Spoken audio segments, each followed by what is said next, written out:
Folks, welcome to the Jake Feinberg Show, Sunday afternoon here on Power Talk. Thanks for tuning in anywhere you are in this great galaxy that we're in. And, up is down and down is up these days. But I have a chance to, I've made some pretty deep connections with cats that have been on this planet a lot longer than myself, my elders, guys that have oftentimes communicated non-verbally.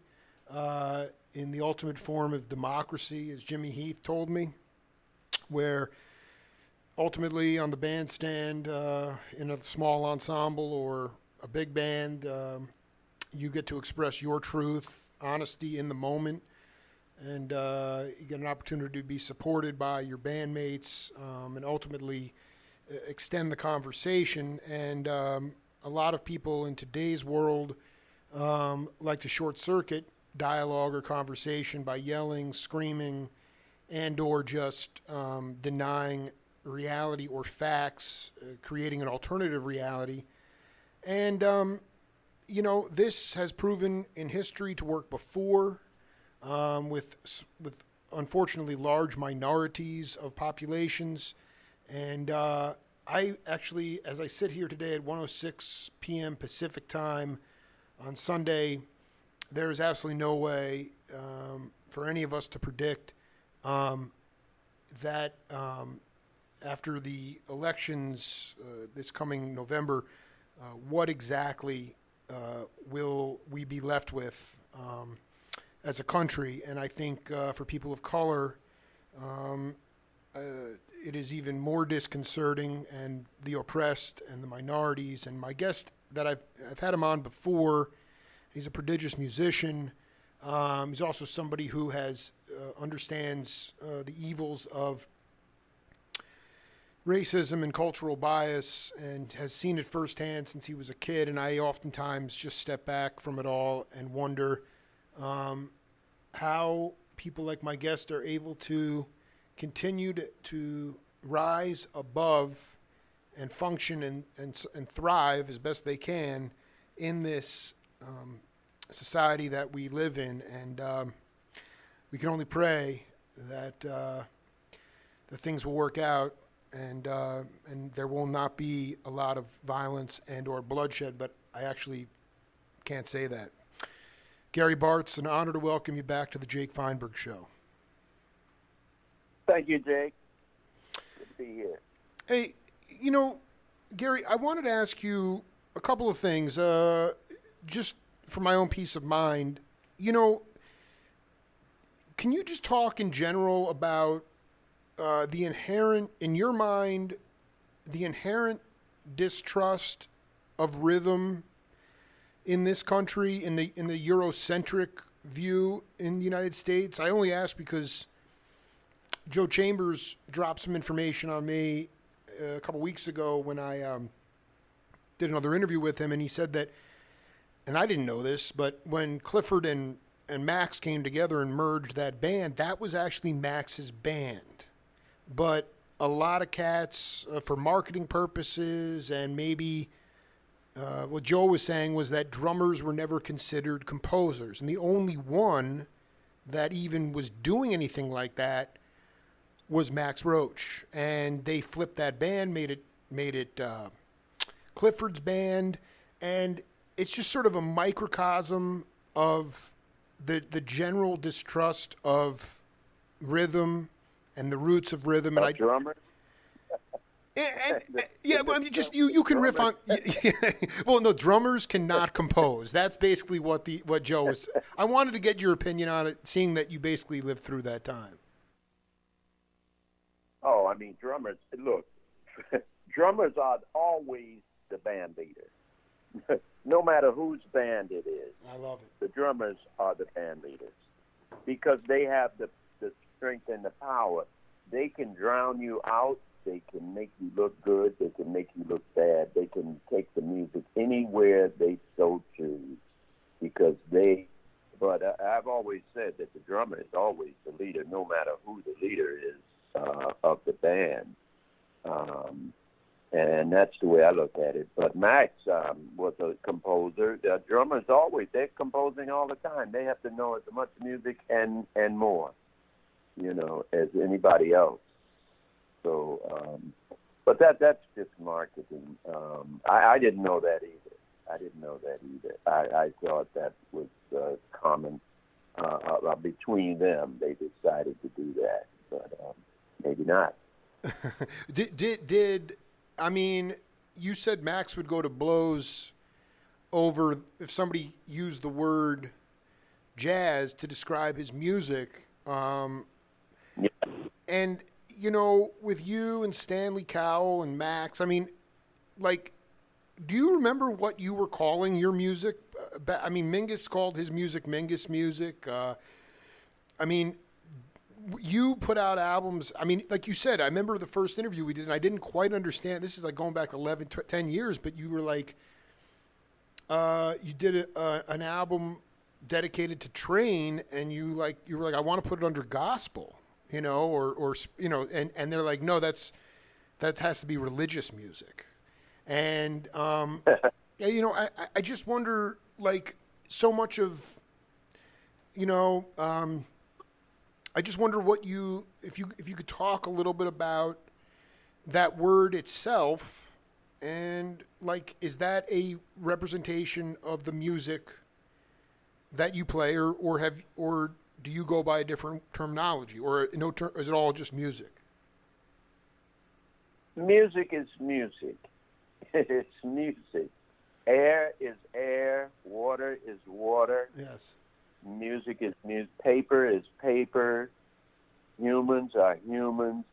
I'd like to break it down to the to the root. I want to get to the root, or the tonic, if you want, that's in music. Get to the base, and it's music. It starts out as music. It ends as music. You can name it. It's just like naming a human being. Robert, Jake, Gary, but we're still humans. We have, they give us names, but we're still human. We're not a Jake. You're a Jake. I'm a Gary. I mean, you know what I'm saying? We're humans. So, but I guess you had to have a name. Everybody would know what to call you, but you just say, "Hey, you." But I mean, everybody would turn around. Yeah. Well, I mean, like you can I mean, that's a little that I just to me like I just look back at those albums. I mean, it's so relevant today.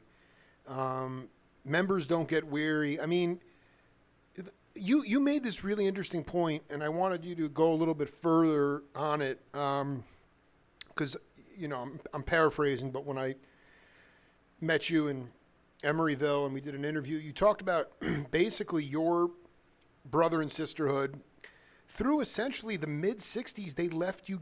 They said they left you alone. You were basically allowed to play what you wanted to play. There were gigs. You could make a livelihood. I don't know your first record date exactly, but the point is, then you said they started murdering all of our heroes or leaders. And is there a way for you to talk about how you felt, especially after Martin Luther King was assassinated, and then Malcolm X several years later? Did you feel emboldened to carry on? I'm really into listening to anything from 68 or 69 now, because Train died in 67, and I know that everybody was essentially trying to pay homage to him in their own way, and MLK.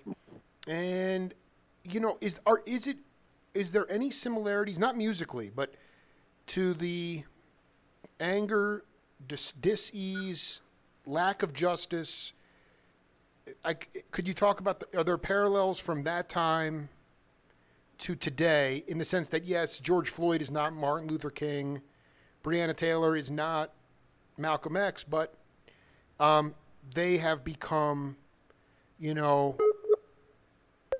They really are. Yeah, so I just want you to I want the platform to explain the parallels, or if it's even more egregious, or what's going on now, and what was going on then. Well, in this country, I guess we're talking about this country. Yeah. Because it's it's one of our biggest exports is racism, but it's the root of the problem is that you have a group of people who think they are better than someone else. That's all. That's where it stems from. They think they have more knowledge. They think they're greater. They're better. And why, I don't know, but where that stems from, whether that's an inferior. I think it's an inferiority complex. Absolutely. Absolutely. I totally. Yeah. No, they are very insecure, and project that out on other people and say, okay, you're actually less than me, but I don't feel good about myself. So I that goes back to. I mean, that goes back to hundreds of years. Anyway, you said it's an export. Go ahead. Well, 1600 in 1600s, I think 1617 is when a concerted effort was made to divide humans into colors. They color coded them, and that's what started this whole process. Because humans never saw each other as colors until, someone came up with the idea to divide it, and, like that. And at this point, it's so ingrained, and not even more than ingrained. It's been taught in schools. It's been shown. I mean, slavery was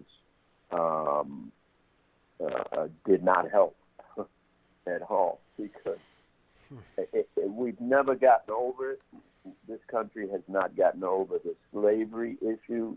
They have not gotten over the genocide issue, and they haven't gotten over the fact that they're our brothers.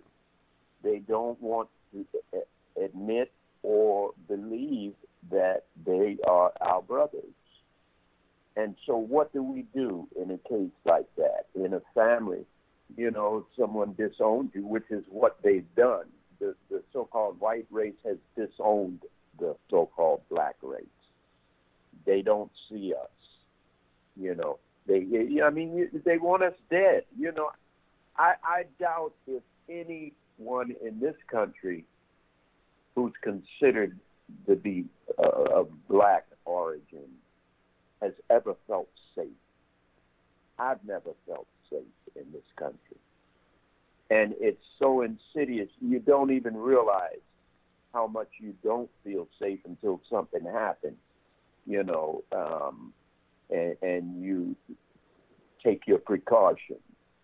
When you see whenever I would see the police, you get nervous. For what? I didn't do anything, but yeah, I know. Yeah. But I know they might think I did. I mean, go ahead. I'm sorry. No, they might think I did, or they might want to find a reason, right, to harass, and for no reason, and that's we have never gotten over that, and I believe they're good people, but the good people. Like I see Biden now, hey, look, Trump gets what he deserves. You go out with, you go out to everybody tells you, the science doctor. So in other words, he doesn't listen to his doctors. No. He doesn't listen to the scientists. He doesn't listen to anybody because he's this great genius, which we all know is just the dumbest thing anybody's ever said, So until, and I was saying earlier, schools shouldn't open until they recalibrate the educational system. And the first thing they should teach everybody in school, first thing, is that we are over 99% we all have the same being their theory of superiority. Just because they've got guns. I mean, the Chinese invented the gunpowder. So, but this country took advantage of it and is still taking advantage of it. They will not really get rid of their guns. There are far too many guns, way too many. And you go, what's going to happen when you kill all the animals? You can't go hunting. Well, they're already hunting for us. They've always done it. Every day I see a story where a thriving community of descendants from Africa had grown, and the mob is jealous and comes in and kills them and wipes them out. And it's happened. I mean, Tulsa, and I can't believe that we're just finally finding out about Tulsa. I knew about Tulsa, I mean, at least 20-some years ago, but I should have known about it when I was in school. Mm-hmm. But they don't teach you. They give us a week, as if our little history, you can get that all in 1 week. Yeah, you can do it in 1 week. Now they give us a month. Oh, okay, you got a month. But the whole problem is not black history, it's history. History is history. It's just like water is water. That's right. Absolutely. Music is music. History is history. So what we have is fake history. That's what they're teaching in school. So if you're going to school to waste time getting brainwashed. I mean, school was 12 years of a waste of time. I guess it's just because they needed babysitters. I mean, let me ask you something about, not that we're theologians, but, like we've never gotten over slavery. We've never the ability for the plantation owners to convince the less educated indentured servants that they could enslave people of color was by saying, well, obviously they're not Christian, because their skin would be white if they were Christian. So it's, okay, so forgetting school for a minute, which is its own beast in itself, in education. It's kind of a twofold question. I mean, my name is very Jewish, but my mom was Catholic, my dad was Jewish, and I was basically raised agnostic. So I have no really deep understanding of having to go to Sunday school or being brought up with rigid thought patterns and conditioning. But, I guess there's two questions here. The one is monotheistic religions, primarily Christianity, they don't teach about, they can't possibly go back and really ever totally dig into the atrocities of our history, because that would somehow make them look to be subhuman, which they were. So the question is, why does religion prevent that ability to go back and actually objectively look at something? And the other thing is, I've been saying this for a while, but it's just me, because I think we all believe, at 42 with kids, I want to believe that there is some kind of path that will at least be leaving something for our kids that is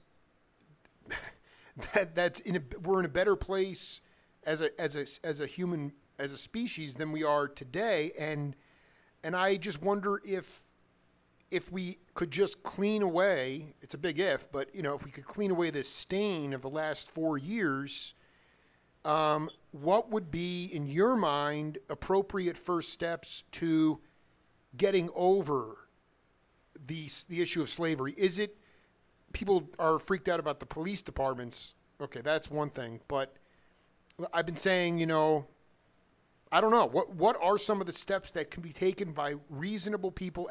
Part of the issue is also the baby boomer generation will not leave the stage. We have two people running in their 70s. I know from my generation, we don't have these inherently.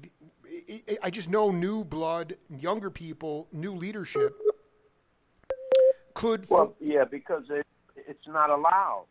It's not allowed. It's not allowed. Look, the country went crazy when we elected a so-called black president. They went crazy. They did. And then they're still crazy. You see what's going on. This is that has a lot to do with they see themselves as losing their power of white supremacy. This is why there's all this Proud Boy bullshit, and I agree. I completely agree. I mean, they have continued. They've lost. And also Barack Obama carried himself like an American, like what they claim an American is. Trump, to me, is more subhuman. I've never seen a more animalistic person than Trump.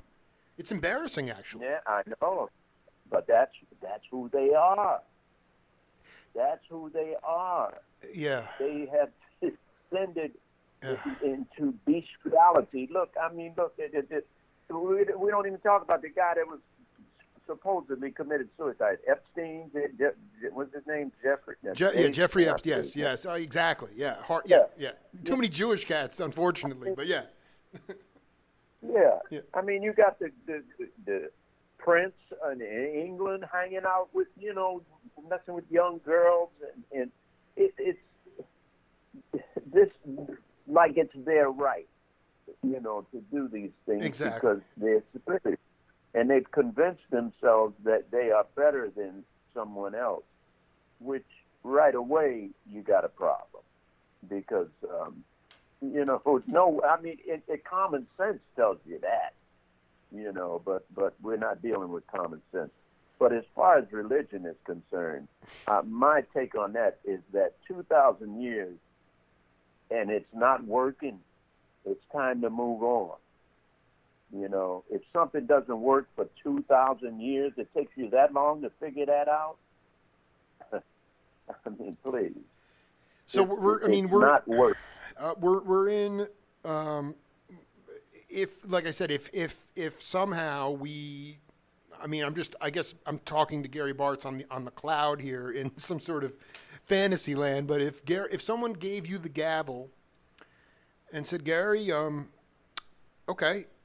You're right, and this isn't going to be an overnight situation where we can address the wrongs. But can you give us a few things that need to be done yesterday in order to start addressing the original sin of this country? Yeah, what would you do? That's what I was saying. Education. So education would. Yeah. Go ahead. Yeah, when you go to school, history. Teach us the true history of how this happened to be. There's a timeline. It's written in books. I have it in many books. I've studied it. I know that the timeline of what happened when they started, who started. The Catholic Church was instrumental in slavery and helping slavery get going. All you have to do is teach kids, because it's the kids who we need to get to. Everybody's brainwashed at this point. By the time you get to an adult, you're brainwashed because the brainwashing continues throughout. How can I go to the movies as a young kid and root for the so-called white cowboys against the Native Americans? But they have you the way they set it up. That's what we do. We root for our oppressors. They actually have us rooting for our oppressors. That everywhere in chess, white starts. When we played chess, the black man started. But. Just that, because everything is white, but that's not a coincidence. No. That they did that. I mean, they could have made all the keys on the piano black and the other ones white. They could have done that. They can still do it, but You know, you see Trump didn't even want to have the what they were trying to have a discussion, or I forget what it was, something about racism, just systemic racism in the workplace and in the country. And he abolished it. He said, no, you can't teach them that. You know, that's true. That's the truth. You can't teach them the truth. Just teach the truth. That's all. And let everything fall where it may. Just teach the truth. Let's Healthy. start today. Why? Tell me, is there? Do we? Not that because you're 100% right about and I try to teach my kids like a little bit about what I've learned from you guys. I mean, that's why I started my show, because I don't read a lot, but I said, well, these cats lived through it, and you know, the book that you're in, and Richard Davis is in, and Kirk Lightsey is in, and on and on and on and on, portrays the history of really the last century for the most part. But the Black Wall Street of Tulsa, for instance, like African Jamal Davies. Do you know that cat? He's a radio host in the Bay Area. He was the one that hit me to the Black Wall Street. Is there truth before that, aside from all the brainwashing prior to 1920, when it looked, at least on the surface, before the Klan came in and blew up the town? I mean, that was a thriving black commerce industry. I mean, I know are there other truths that you can talk about from even the 19th century? Is there stuff that often gets overlooked? Because like you said, everybody just discovered, you know, for me it was 2 years when African Jamal Davies, and he talked about the black radio stations and how they played all music. And the white radio stations only played country western music. They never played black music. But so it's really it's really interesting, and I realize, even though I was not even around, you know, Sugar Ray Robinson had a club. He had a couple of shops up in Harlem, and Roy Campanella lived up. And so, but is there something before that, or a couple of things that you want to tell the truth about in history, than Black Wall Street, than the Tulsa stuff? Oh, there's just so much, because we've been left out of history. We have been left out of history, and that's part of the problem. I mean, do you know there was there was a slave owner who had, you know, who raped his slaves, and he had kids, and one of his kids was a son by one of his slaves. He loved this son, and when he died, he left the plantation in charge of his son, who was black. Now, all of the all of the plantation owners all around, they knew him. They knew the son. They knew him. They liked him. It was illegal. I forget what state it was in. Might have been Virginia, but what state it was in was illegal for a so-called slave to own property. But he owned this plantation. Now, the other slave owners around liked this slave owner and his son, who was his mom was a slave, his dad was the plantation owner, was the master. They never turned him in. When they came looking and asking questions, they never turned him in. Now, those are the kind of stories I like, because that's showing that even the slave owners had some kind of a conscience. You know, I mean, there were many stories like that. Well, it's okay. I'm sort of I mean, like, I don't give. Okay, so what you like those stories because it's something that we don't know. We didn't. All we hear is the bad stuff. Right. That's all we hear is, you know, killing and raping and okay, but the way he did things, that they've never turned him in to the authorities when they came looking to make sure, that, it was not owned by a black person. Even though That's his son's skin color was black, right? But they didn't turn him in. right, Yeah. right. And he ended up owning the land. I don't know what happened. I know I have to go back and read. Yeah, I would So it love to know probably I would love to. I mean, okay, so do you know, are you able to articulate, because, again, most of us, including myself, are really not educated on, well, the real history, like you said. You're 100% right. The truth, most of it's not even written about, and definitely not taught in mainstream education. But I guess it was, 100 years ago, Woodrow Wilson was the president of during the last pandemic, and was amazed at the similarities between him and Trump in a lot of ways. Yeah. But yet there was solidarity amongst people of skin color, which is, I mean, there were these thriving economic places in the country. Do you know how they were able to, how did they have the resources to I know North Tulsa wasn't the only place. I mean, it was known as Black Wall Street, but I know that there were these places all over the country.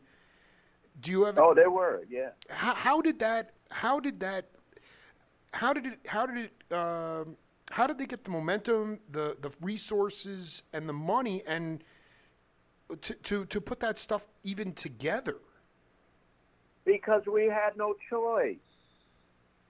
We could, just like I grew up in a segregated city. We couldn't go to the movies. We couldn't go to the department stores. We couldn't go to, unless it was black owned. We couldn't go. We couldn't frequent the establishments. So we had to have our own places. Desegregation took a big toll on that. We lost more businesses because of desegregation. And desegregation could, as always, you take advantage. It was a good thing, but it was a bad thing as far as business for so-called black people, because we lost all our businesses, because now everybody, like the big department stores, we had no big department stores. We had stores and things that we could go to that we couldn't go to the other ones, but they had the big ones. So when, just like what's happening, the same thing is happening now. You see all of these big stores going out of business, happening to the so-called white establishment people now. So they're tightening up. This white supremacy bullshit is tightening up and getting rid of, so they're trying to own, because I'm telling you, Obama scared them. And what's scaring them even more is a woman president. Oh my goodness! Well, you see, they would rather absolutely. They'd rather have a black president. They would better. They could deal with a black president more than they could deal with a woman, because they control their women. Right. Which is also a very Christian or monotheistic thing. The woman is subservient to the man. The woman cannot be in. Yeah. Women cannot be. That's why they can't have that. Yeah. Yeah. Do you like? This is interesting. Like, what if anything, aside from just like, I mean, it would have been so. I mean, because North Tulsa, for instance, like people like Leon Russell would go up there and just check out these organ drum duos. He was infatuated with all the music there. But can you definitively say there was anything positive that came out for people of color? It's always written in our history books that desegregation was this monumental achievement of equality. But was there anything that... I Go ahead.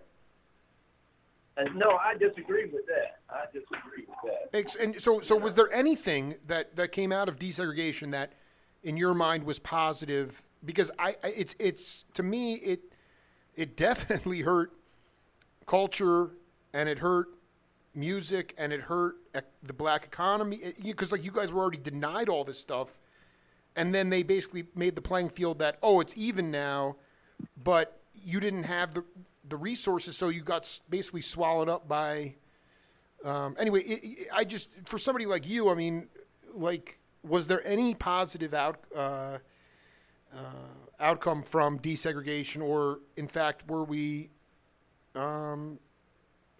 things, maybe you would have been able to, I don't know. I mean, I'm just so beyond, I don't know how, my brain is barely functioning at this point. It's madness, man, madness. I don't understand the question. The question is there anything positive that came out of desegregation?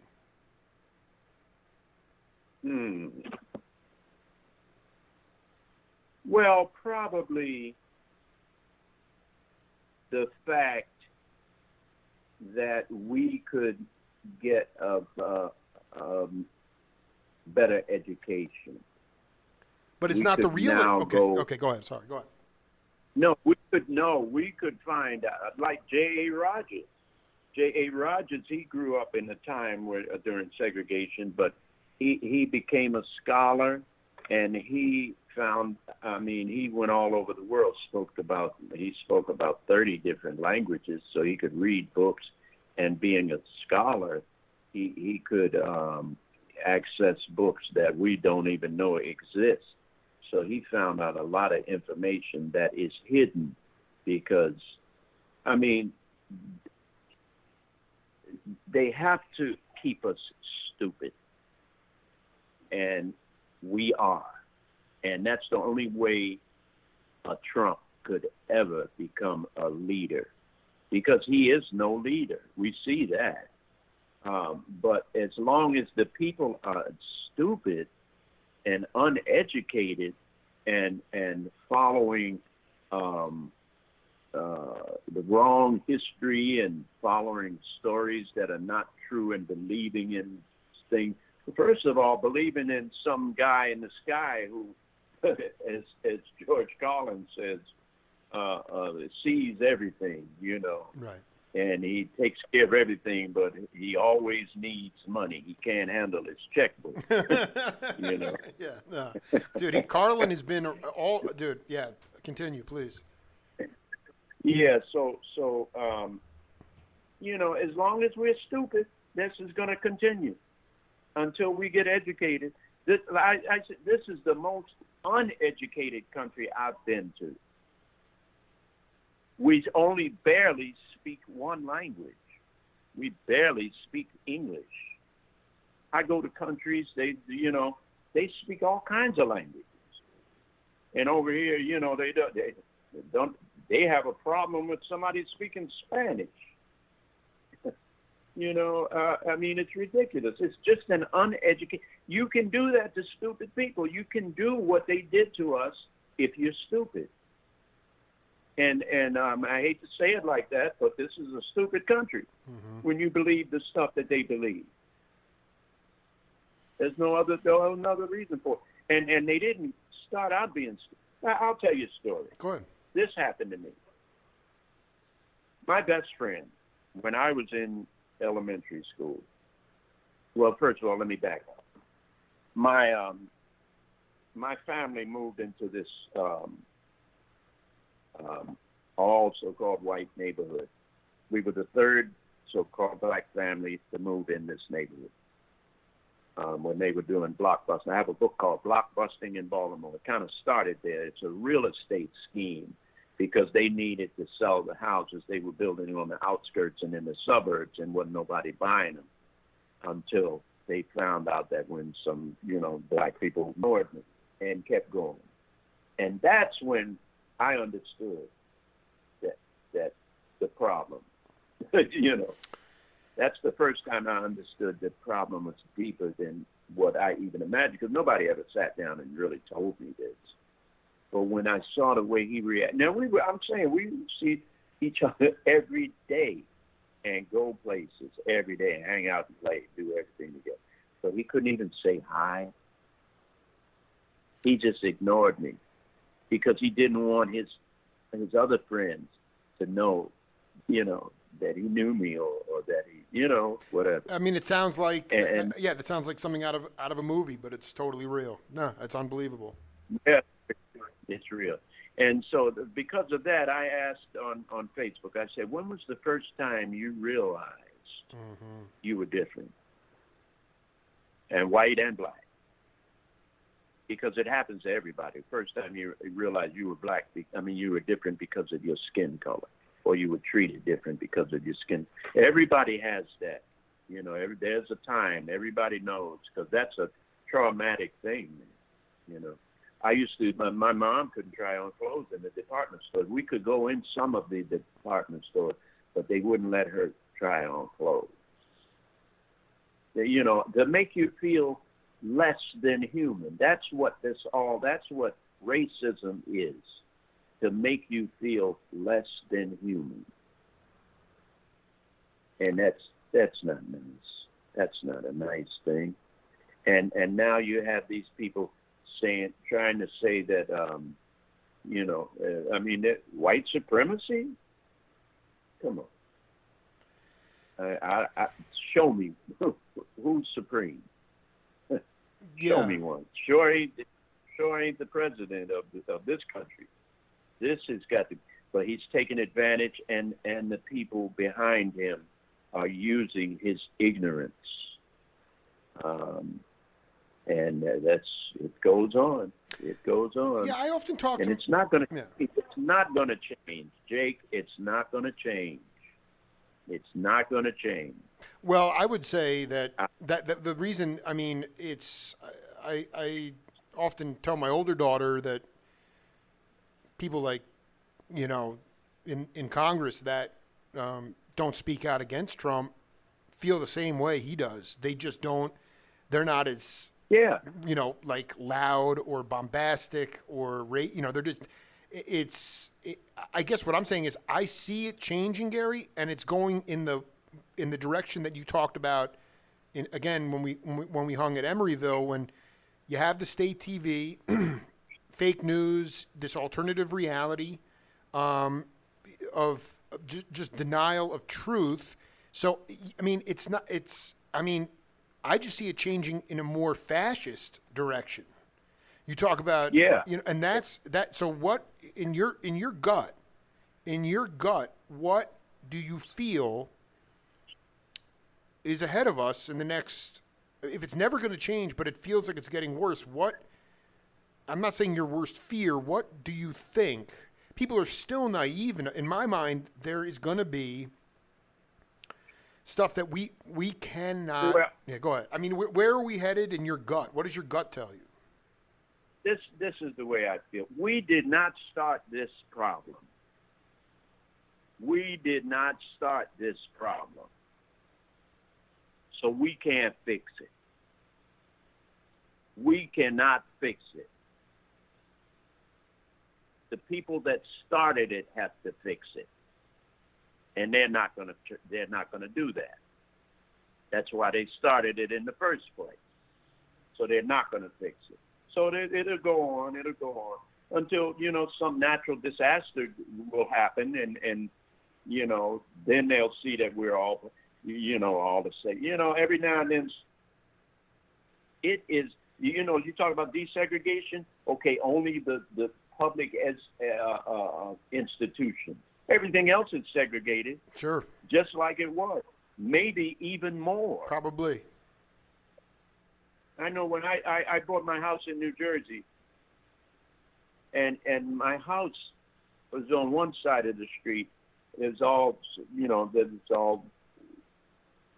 so-called black. On the other side was mostly white. There was one black family over there, right across the street. But in back of me, all black. On the other side, all white. Now, that's so obvious. I would go jogging, when I jog. I see the name. I see, I see it because I'm running through it. I see who lives there. I see what's happening. They would look at me and like the guy Ahmed. I was just thinking about. I was just the jogger who went into that house just to look at it. That's all he was doing. Yes, and I've done that. Because it's my neighborhood. That's my neighborhood. But not thinking that anything would happen.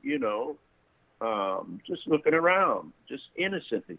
But that's what I'm saying. We, as our skin color, makes us subject to never being safe. We're never safe, and it's something to have to live your whole life not feeling safe in the country that you were born in. That says a lot about this country. Talking to Gary Bartz here on the Jake Feinberg Show. Do you actually contemplated walking away from music pretty early in your career? You said to me, we have enough of these cats already, and I need to, because you're so, regardless in this lifetime, you are somebody who is trying to, all the things that we're talking about here, trying to push back against that and educate people and not get them to, and whatever, you've seen it all. What would you have done with your life? Did you contemplate being a civil rights activist, a lawyer? I was going to join the Panthers. I was going to join the Black Panthers. You were? Huh? You were going to join, yeah. So can you, you knew, did you? Somebody like the Black Panthers, because, they're telling them, it's so, the country is just so hypocritical. They raise you, they tell you thou shalt not kill, the 10 Commandments. Then when you become 18, they draft you in the army and teach you how to kill. But they tell you who to kill. Right. They have to control everything. I have a book called Everything is Under Control. Everything is under control, or everything is under control. It's a double entendre. But that's so true. Everything is under control in this. Everything. Everything. Don't think it's not. Don't ever think it's not. Everything in this country is under control. And even when things go bad, it's still under control. It's not going to change. It's not going to change until the people who started it change. And they're not going to change. But how can we fix a problem that we didn't start? It's not even our job to fix it, although we've been trying, begging, pleading, dying. But we have subhuman people. And under the guise of religion, which you don't even want to hear what I think about that, because it's not it's really a devil worship. They are worshiping the devil. Right. It's a cult. It's a very devil. It's a satanic cult, but they think it is some. Literally, they've been tricked into worshiping the devil. Absolutely. What kind of a symbol should tell you something? That's the symbol of a peaceful, a good thing. It's a dead man on a cross. You bring him in the house and hang up a dead man in your house, hanging on a cross. I'm sorry. No, never.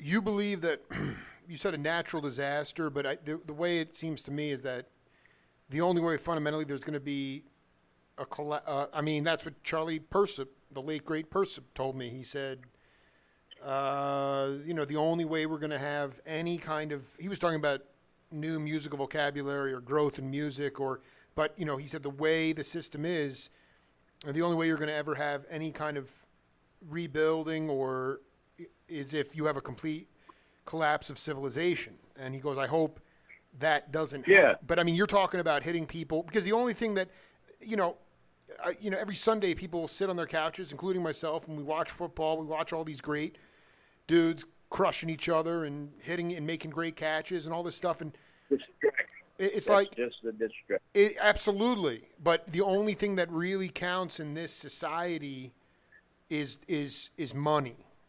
You know, they say the money, you know, you can make it in this country, and success is based on money. So what you're really saying is the only way it's ever going to change if a large majority of people, regardless of skin color, become completely, they have their livelihoods, or there's a complete collapse. They have no money left, and it's because once you take that away, and we're just back to basic woman humanhood, then there's the potential for an actual regeneration or rebirth of possibly a more just and sane society. But short of that, even Barack Obama, I mean, I look back on it,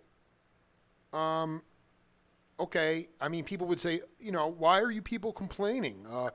You have Oprah, you have Michael Jordan, now you have a black president. What more do you want? You know, I mean, but beyond forget the symbolism. He is a great person. Like, he's just a good dude, and that, you know, you can tell that and you can feel that. And if you don't understand that, then you live by hatred, and you live by rigid, dogmatic thinking that we've been talking about.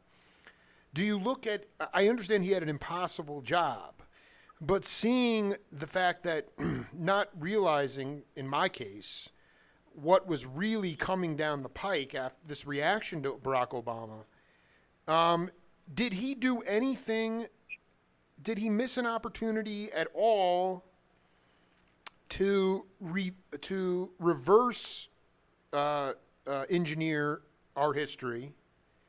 Did he have any? No, because he can't. He can't. He can't. It's not set up for that.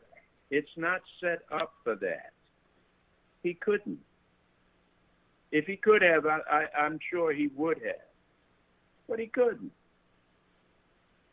You know, we don't know, you know, the insides and what they're being told when they go in and are briefed and everything. Right. But he couldn't. Believe me, he couldn't. He would have met. First of all, nobody's ever going to be the president of this country who hasn't been selected by people that we don't even know exist. What does that mean? I'm sorry. Excuse me for being naive. What does that mean? What are the people that just That means there are people. You know, like they say, Bill Gates is the richest man in the world. Sure. Or this guy's the rich. Believe me, you will never know who the richest man in the world is. Mm-hmm. You think they're going to let you know that? No. Do you think the richest person in the world is going to publicize that? That person is sitting somewhere where we don't even know, controlling things, making decisions. That they're the people that we need to get to. And we'll never get to them because we don't know who they are or how they exist. But and that's because if it wasn't, it'd be chaos. They have to control it. So they have to appease you every now and then. They got to give you something, you know, or just really be out of control. And they could, you know, that's all they're worried about is keeping the status quo. Max Roach said something to me one time, you know, about the status quo. He was going to vote for Nixon or something against Kennedy. I forget who was running, but I was like, why would you vote? He said, because if you vote for this, it's just going to stay the same. That's what's going to happen with Biden, but it's just going to stay the same. Right. Nothing's going to change. We're still going to have the police killings and, you know, and the police are doing nothing but what the slave catchers, and we know that the police department grew out of the slave catchers organization. They started to capture, you know, runaway slaves. They started this I forget what they were called. They had their little badges and everything, their stars, like they were sheriff. That it morphed into the police department, and they're still doing it. They're still killing us. That's what they were. That's what they were started for. That's why they needed them. They're not there. They're there to protect the businesses and to kill black people.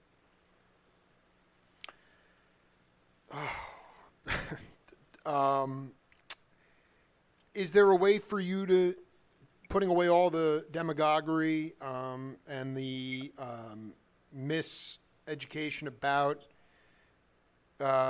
Huey Newton and the Black Panthers, why can you explain about why, if you had, essentially put the saxophone in the case and moved into that lifestyle, what were they talking about and wanting to do that would have made sense to you in terms of reverse engineering all the brainwashing that's gone on since 1617? Well, the main thing it would have done was it would have given us protection, because the police department sure don't protect us. No, they don't. We have no protection in this country. So-called black people have no protection. None. We don't have it when we go for credit. We don't have it when we go for jobs. We don't have it when we go for education. We don't have it when somebody's robbing us. The police come and arrest us because we're our skin color. They think we're the ones doing the person. We're the person. We have no protection. We've never. They brought us. All my ancestors. They brought us over here. We worked. We built this damn country, and then they discarded us, just like a malignant narcissist would.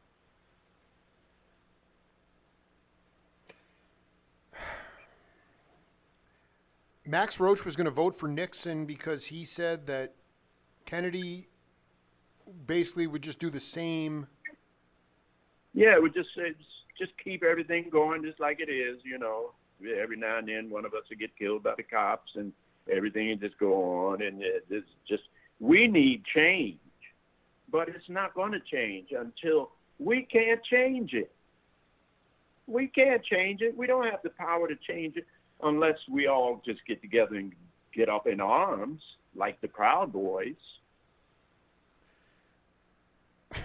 Those guys, what the hell? I mean, so now, Gary, I sound like a brainwashed white American, but Kluk and Art Taylor and all these cats, Dexter Gordon, you probably toured with them or went. I mean, they went to they went to Europe, but let's not be naive. There's racism all over the world. There's racism. There is. Yes, go ahead. Yeah. I was just going to say, like, why we're riffing here. I'm a huge Gary Bartz fan. You have a huge allegiance of fans all over the world. I could care less. I love these conversations because even if it inspires one person listening to this after we're gone, then it's worth the time. But I'm just going to be the Trumpian guy and say, well, why do you still live here, Gary?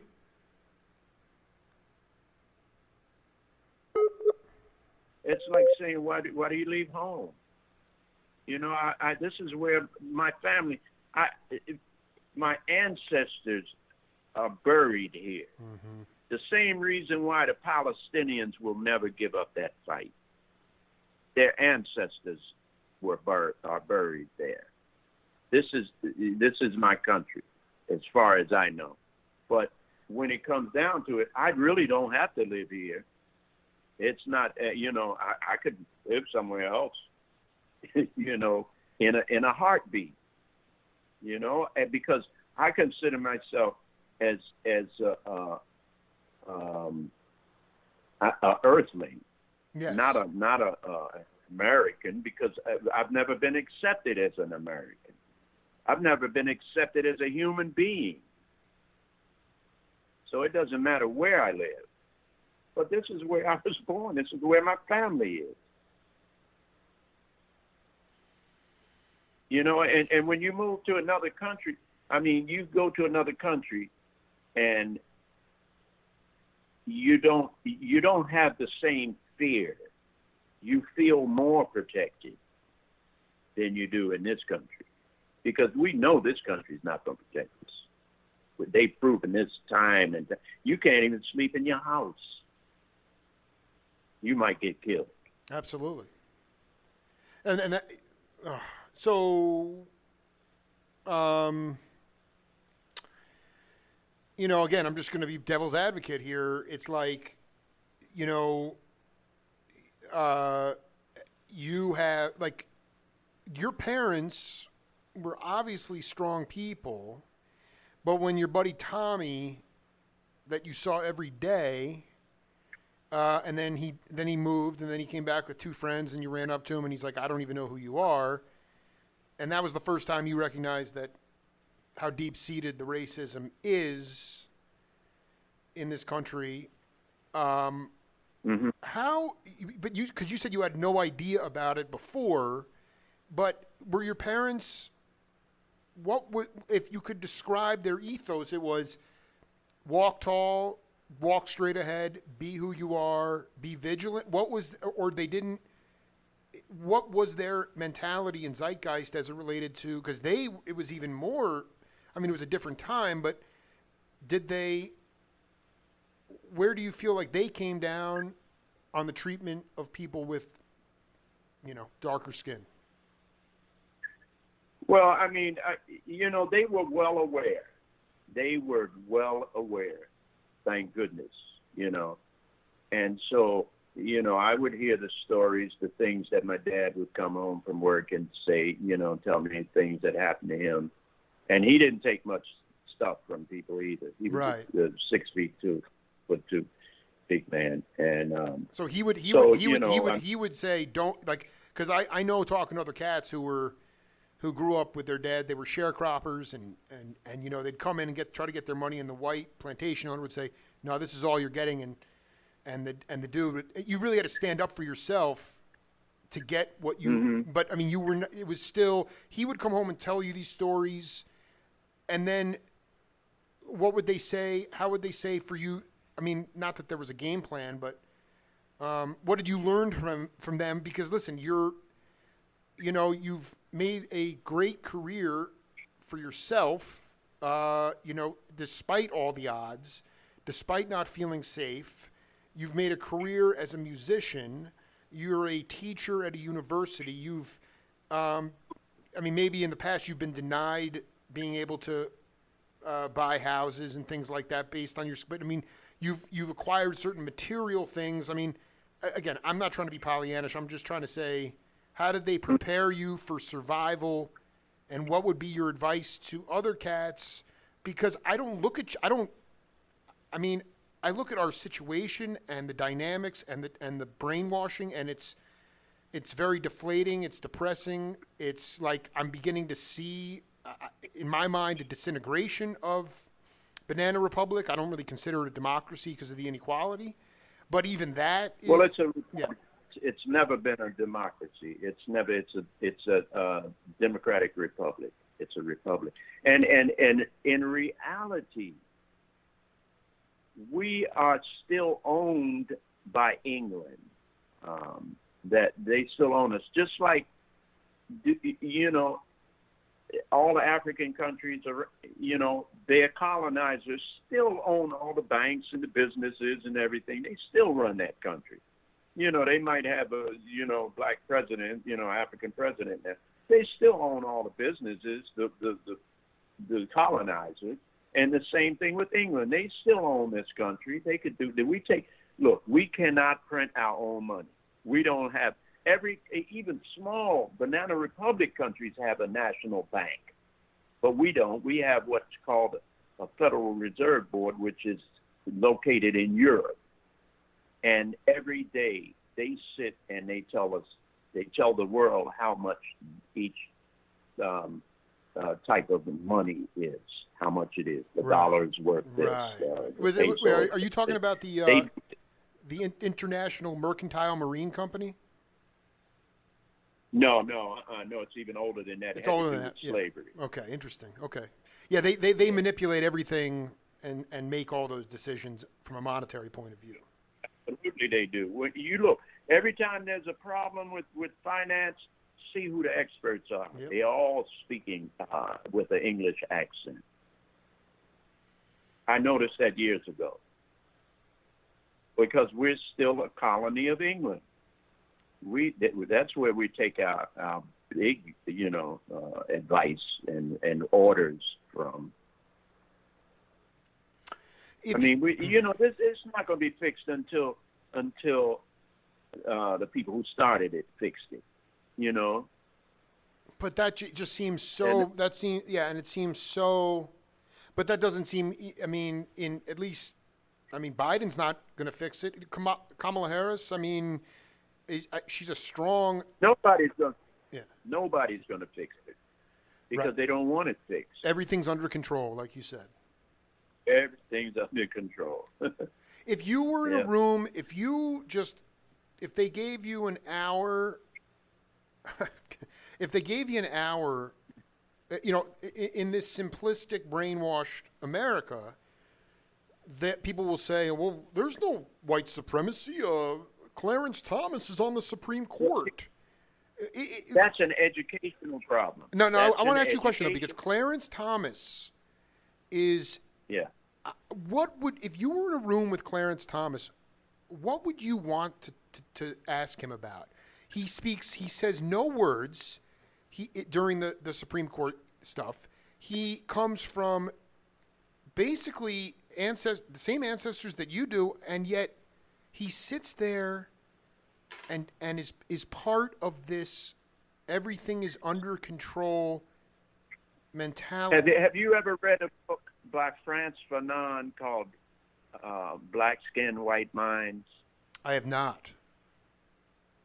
Yeah, he explains that process. I mean, why wouldn't he? Of course, these people made him a Supreme Court justice. Right. And now he's going to turn on them and tell the truth. They didn't tell the truth to begin with. And they trusted in him that he wouldn't.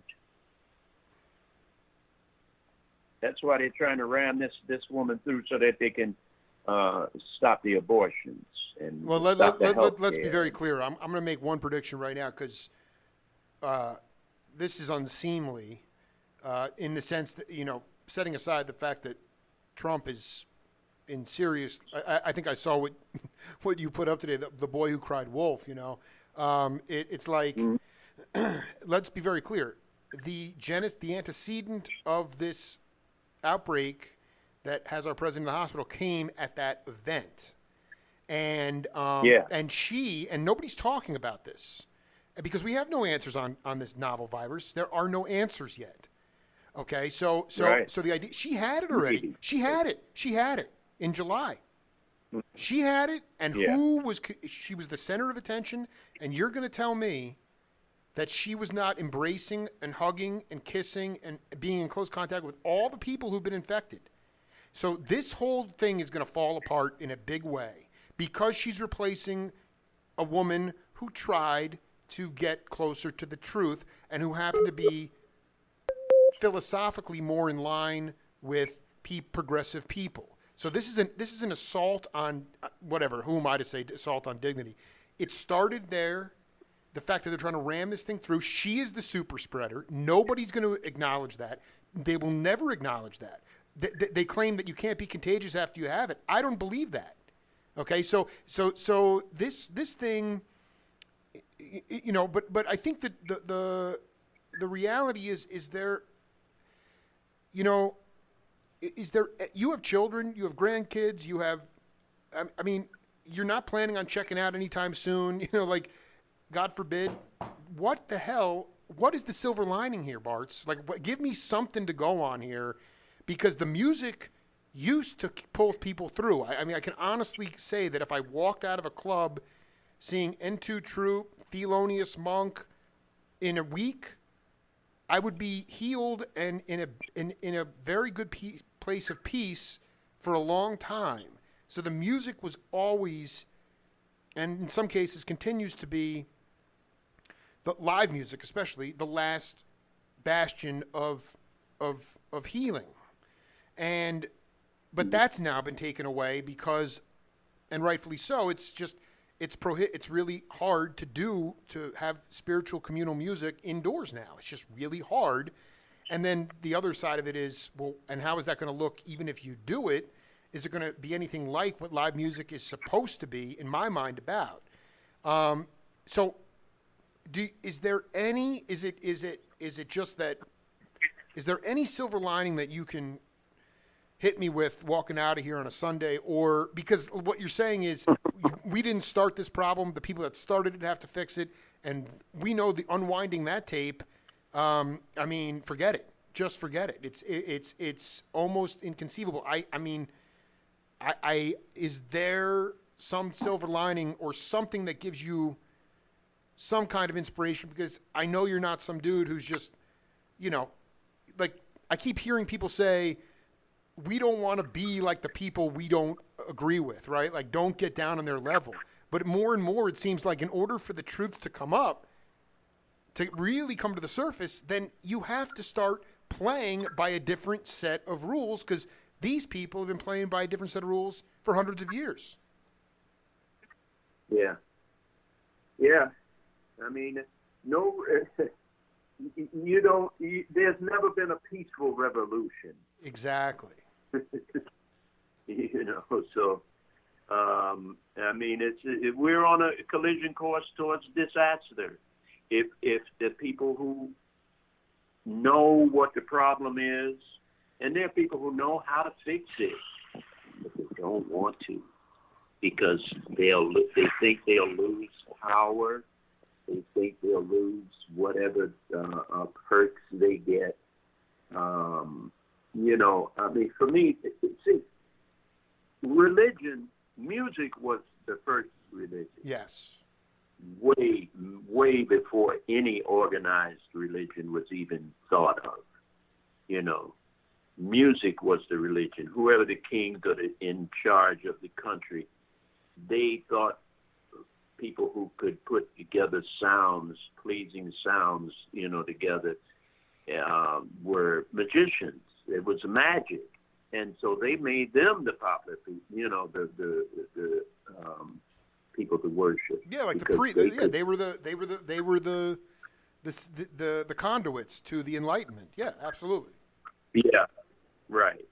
And that's still the way. I mean, for me, yeah, I've been in the house since March. Yep. But this is where Charlie Parker got himself together, was in the house.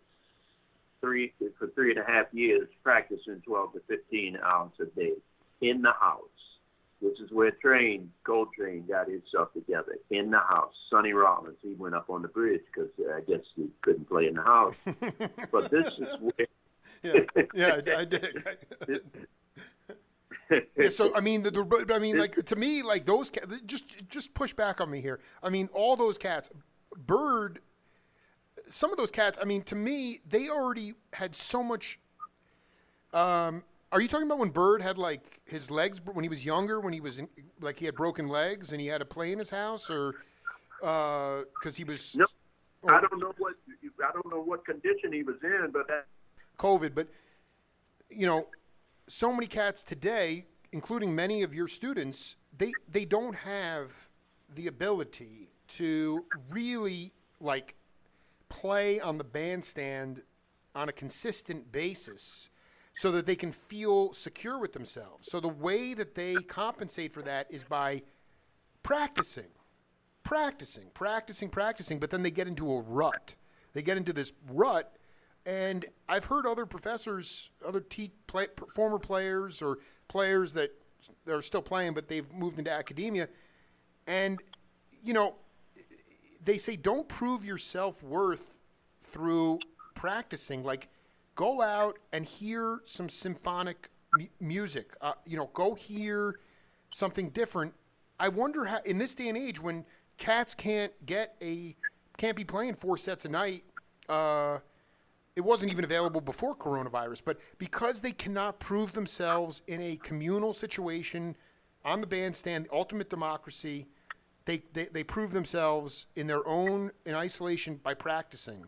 When a student gets in a rut, what do you tell them to do? Well, first of all, I don't think you get yourself in a rut by practicing. I think when you go out to play, you're just going out to show off what you've done in the house. Right.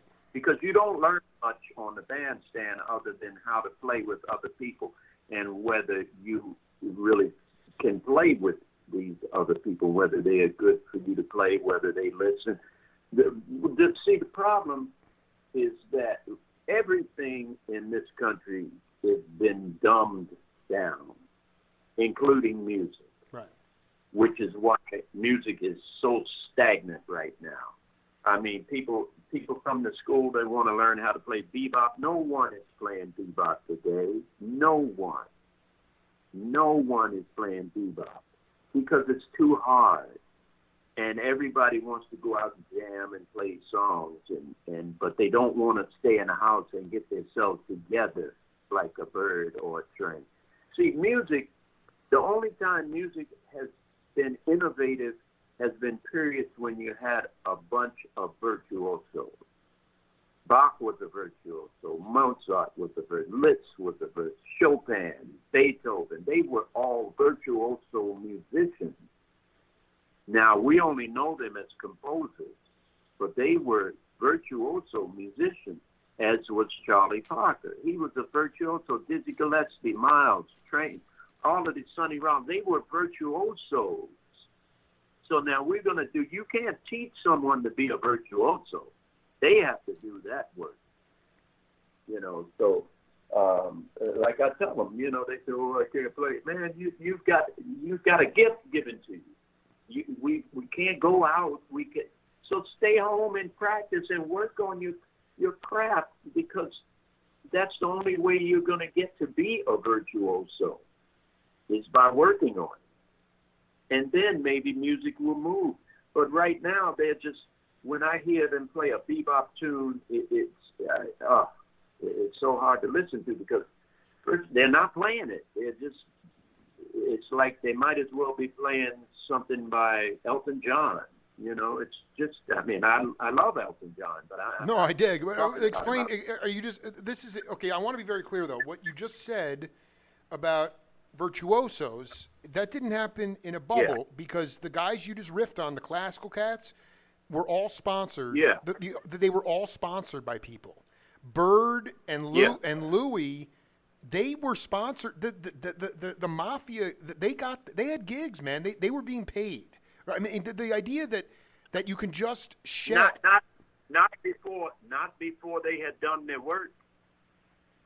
What if? I'm with you. I'm with you 100%. But I feel like in some cases, those, I can't speak for the classical cats, but I mean, some of those ideas for innovation, if you're a gifted person, but I could just see myself I get to interview you and then Jimmy Owens and then Ted Nugent and then, and so over time, I can get my chops together because I'm constantly dealing with different things. And I feel like when you learn to play with other people live, then you can go back and not just practice because you know this better than anybody. I mean, the people who practice, it doesn't sound like they're practicing. It sounds amazing. Sonny Rollins is working stuff out. And I feel like in this time when we are taught what to think and not how to think, that when you say go practice, those cats who are in a linear mode are just going to keep practicing. They don't know how to actually play while they're practicing. I mean, I just interviewed, I wanted to ask, we can close on this subject. I just interviewed George Young, who was a great studio saxophonist in New York. And he said he grew up in Philadelphia and was in this band. I don't think it was a jazz band, but Reggie Workman was in the band in Philly. And I asked him, because Joe Chambers had some comments about Albert Eiler and and Archie Shepp that were interesting to me about how Joe viewed them in terms of kind of squeaking and squawking, and they couldn't play changes. They couldn't play the blues. They certainly couldn't hold a gig at Radio City or back up a singer, and so they were looked down upon. But then George told me that he said that Archie was in that class with him and Workman. Archie would come in and practice on piano, just practice. He sounded like Art Tatum.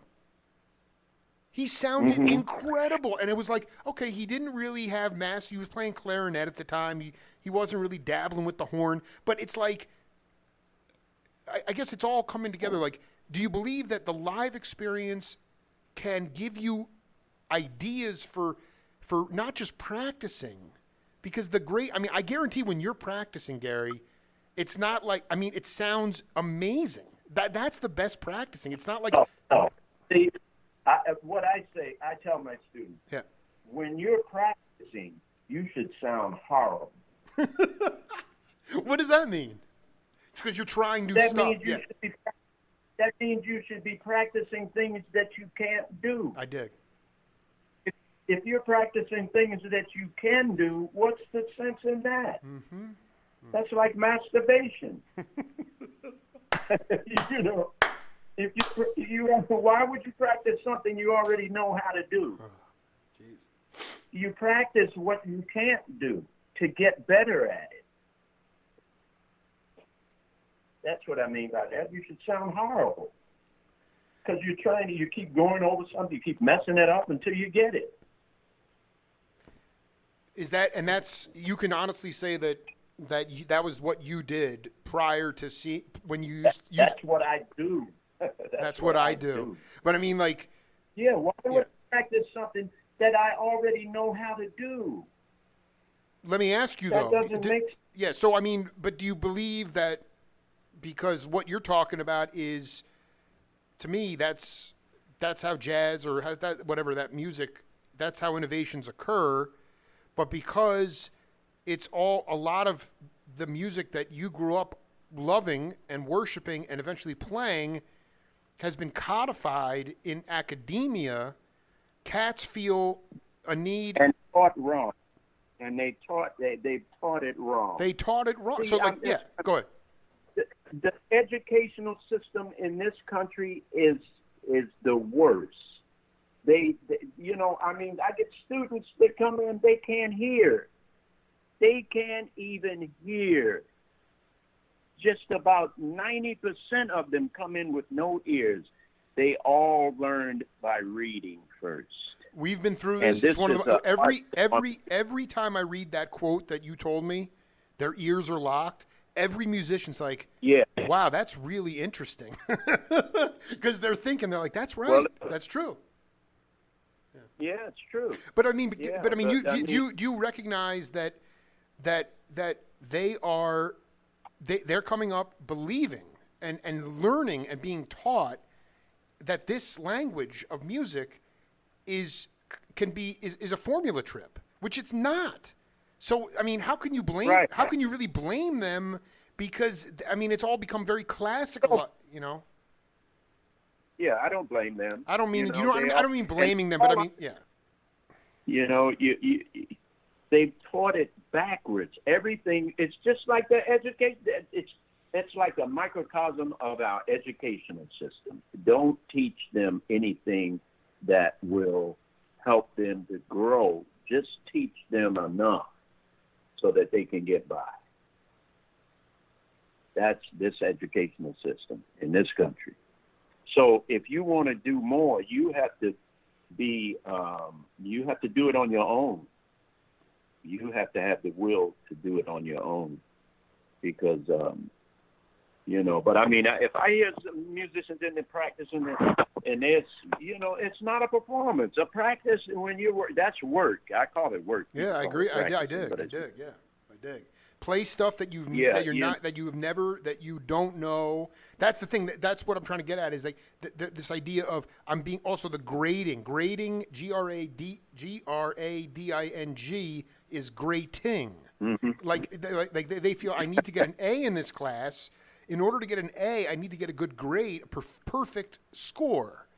But there's nothing perfect. Mm-hmm. There's no wrong notes. There's no. Right. I mean, that's the whole point. Is that if you don't take chances, if you don't fall on your face, and if you don't work this stuff out, then it's just like you said. It's a rehearsal or whatever it is. I mean, it's not. It's there. It was easier in some ways when there were only a couple of. You guys could sort of make up the rules, and not only that, you had mentors. Like Coleman Hawkins was a painter. Everybody from his generation was painting on the bandstand. You guys were painters. But now I hear perfection or execution is so paramount. Execution. Perfection, no visceral feeling, no burning primordial feeling. Just execute perfectly, and that is considered good music. And that Well, because they're reading. They're reading. You know, like I say, and if they're not reading, they've memorized chords. Right. And say, why would you have to memorize a chord if you can hear it? It's an art form for ears. I hear the chord. There's no need for me to name it. I don't need to name it. It does. Sounds don't have names. You can't tell me the sound of an automobile crash. What do you say? Crash? Boom? Bam? That doesn't even come close. You can't name a sound. And we are sound scientists. So once you start reading it, I mean, everybody needs to know how to read. Don't get me wrong. But you don't get it. To memorize music, you might as well just have the music on stage because all you're doing is just memorized it. It's the same thing. I tell them, do you think Charlie Parker is actually up there playing something and say, okay, I'm going to play a B flat 7 on this next. Please. Right. We don't do that. Well, it's also the ability for I mean, I don't know how to say this, but it's like the acceptance of saying ad-libbing and riffing off the cuff. That's okay. Like, take some chances. Like, it's not. But that's not what we do. That's not what we do, Jay. It's not off the. I'm composing. I am composing all the time. I'm thinking about. I was a composition major at Juilliard. I'm thinking about how I'm going to start my solo. Got to have a good beginning, as any great composition should. Has to have good thematic material in the middle. Makes sense. You can keep relating to the melody, to the ideas that the composer wrote, and a great ending. Everyone should know your ending. If you ever hear a big concert or orchestra, it might take them 5 minutes. This end, and they might go on for 5 minutes, and that's a big ending. So if you don't have all of that, you're not really composing. Before I let you go, did you, because we've just been talking about that everything is under control, and Eiler and Shep were expressing a common, the cries and the anguish of the fact that everything is under control. But Joe Chambers was saying, and you basically you're the same generation as Joe. I mean, his first recording was in what was your first recording date? 64, 65, or later? 65. Okay, so at that time, have you learned over time to respect what they were channeling? Did you look down on them at the time? Because let's face it, like you talked about. No, I never looked down on a musician. No, I knew Albert. No, B. Morgan introduced me to Archie Shepp. No, I mean everybody. I wouldn't look down on them any more than I would look down on John A. Hooker or for not playing the blues form correctly. I wouldn't look down on him. That's what he felt. That's what he did. And you just got to listen. You got to listen. This is an art form for ears. Listening. The better you listen, the better you enjoy the music. No one could listen better than Miles Davis, which is why he kept hearing things. Bird said it. He said, I kept hearing something more. Right. That's our job, to hear more, to hear that which never been heard before. That's our job. What were those guys? Because I mean, like, I am not an aficionado of either of them. I guess, this all stemmed from Stanley Crouch, rest in peace, talking about, again, labels. He said that the mid-'60s Blue Note stuff was really the avant-garde music because it was exhibiting all the tradition and bringing things into the present and maybe even a little bit in the future. But if a student, like someone as unorthodox or someone who, like Eiler, if you had a student like that today, how would you approach them? Because like you said, as a composition major at Juilliard, you wanted to have a strong beginning and a strong middle and a strong end, improvisation, but there needed to be a coherent. It's not an improvisation. It's not an improvisation. I'm sorry, wrong composition. But composition. Did I ever read you the definitions of improvisation? No. Have you ever read any? Let me see if I can pull that up. But I mean, just look at some of the definitions. These are some of the definitions of improvise. Offhand, spur of the moment, unplanned, unpremeditated, unprepared, unrehearsed, unstudied. Give me a break. Give me a break. I am not, and I'm insulted when someone says I'm improvising. You're composing. You're composing. but Mingus said it. Yeah. In your mind, like if you're composing and you want it to touch people's hearts, maybe drop into the primordial gut or the soul. But if you had a student who was way outside the box, like an Eiler or a Shepp, how would you work with them? I work with each student depending on what they need. I can hear what they need. But if they're not exhibiting the traditions of the music that you grew up with, and they're just playing emotion, how do you get them into composition?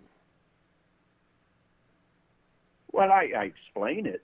I explain it for one thing, and I mean, I haven't had trouble. They understand. They look more than anybody else. They understand.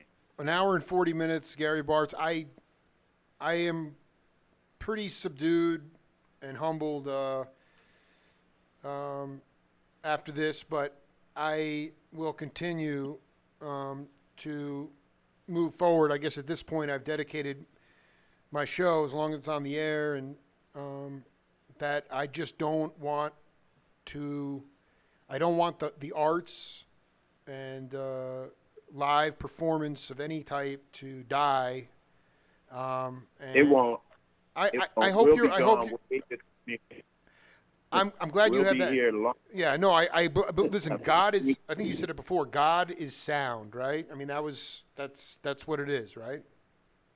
Yeah, that's what the Sufis think, that the universe started because the sound got to the sympathetic sound that the universe was in, and they exploded. just like Ella Fitzgerald can hit that sympathetic sound and break a glass. Well, I'm in that boat because it's one of the only healing remedies today in this. But like you said, it's been going on forever, and the madness is very palpable. And I guess the humbling part is just knowing that the alternative of someone like Biden is just essentially triaging an already corrupt, untruthful system. So it's dark, and I guess the music, maybe if we ever get back to, I mean, I worry a lot. I worry a lot. So I just really want you to be safe. Well, we're never safe, Jake. We're never safe. I might go out here, Well, I'm actually just talking about, I know that. I'm sorry. I want you to protect yourself and your family from the virus. That is something that, but I do ask. wear a mask. It's real simple, real simple stuff. But I mean, in some way. But what's funny is traveling around the world. I've seen many travelers going through the airports and always wearing masks. I see a lot of people, and I used to think, boy, that's silly. I understand now. They came from a country where they had that problem, and so they had to do that. Right, and everybody knew it was a real problem, and that it wasn't a prop or it wasn't fake. That they got on board. Yeah. Yeah. So anyway, not us. Not us, and much love to you, Bartz. Thank you for dropping knowledge on me today, and we'll do it again soon. All right, Jake. Always a pleasure to talk to you. Yeah, me too. Yeah, always a pleasure, man. Thank you, my man. Have a good one. You too. Later. Bye-bye. Bye. Well, just doing what I can to affect change, hopefully positive in this world. That's it for the Jake Feinberg Show, and we will see you